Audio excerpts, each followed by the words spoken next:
The WTA heads to Doha for its first 1,000 event of 2025 as the Qatar Total Energies Open is just about to get started. So with that being said, let's look at this year's entry list for this year's tournament. And before we get into who's entered, let's first get into the few names who have withdrawn from this year's tournament, the big one being Madison Keys. Keys, of course, coming off that big Australian Open win. Keys is pulling out with a hamstring injury, and I'm not surprised that she's withdrawn because that was a big tournament there, that Australian Open. The road she had to win that was a tough one. Don't blame Keys for taking the breather as she enjoys her little victory tour here in the United States. Also joining her is a fellow American, Danielle Collins. Collins has a lingering foot injury. She's also going to be out of the Dubai tournament as well. So both of these tournaments, both of these WTA 1000 events in the Middle East, Collins is out for. Now, one other keynote here with the withdrawals. This person hasn't withdrawn from the tournament, but has withdrawn as an alternate. That's Naomi Osaka. Does that change the fact if Osaka is going to play or not? That's kind of to be determined at this moment in time. I would imagine that Osaka will be entered, though, into this year's tournament. We'll see when the seeds actually get released. All right, with that being said, now here's who's entered, absolutely is playing, and you could circle it. Look out for their names in this year's tournament. Let's get started with the three-time champ, the back-to-back-to-back champ, Iga Swiatek. Is Swiatek going to be the favorite in this year's tournament? Well, I mean, she's won the last three, so you might as well book her as the favorite, but a lot of competition out there for Swiatek, like Aryna Sabalenka, the world #1, and a champion at this event herself, winning it in 2000. Swiatek and Sabalenka separated by 1 and 2 by less than 200 points.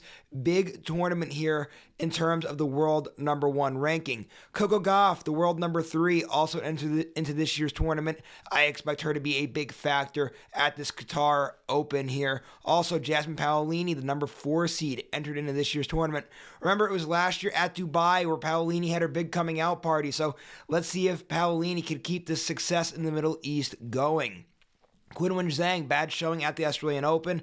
Big opportunity for her to bounce back at this year's tournament. Jessica Pegula also had a bad Australian Open showing. Again, same like Zheng, opportunity to redeem herself here. Elena Rybakina, a good showing, I thought, at the Australian Open.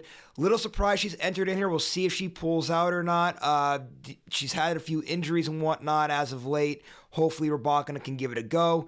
Navarro, great player there, very steady, very talented. She's entered. And of course, Paula Badosa rounding out the top 10 of players that are entered. Badosa, of course, guys.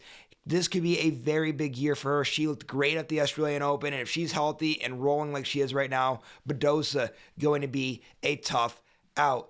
Now, that's kind of the top 10 there, guys. You're going to have a whole other list of players that are all entered. Like I said, the only two withdrawals are Madison Keys and Danielle Collins. At the time I'm recording this video, all of that could change. But I do want to give one other shout out, and that is to Victoria Azarenka, who won this tournament in 2012 and 2013. A former champion of this event is also entered this year as well. So, guys, what I'm going to do is I'm going to give you the link to the WTA website that talks about this event.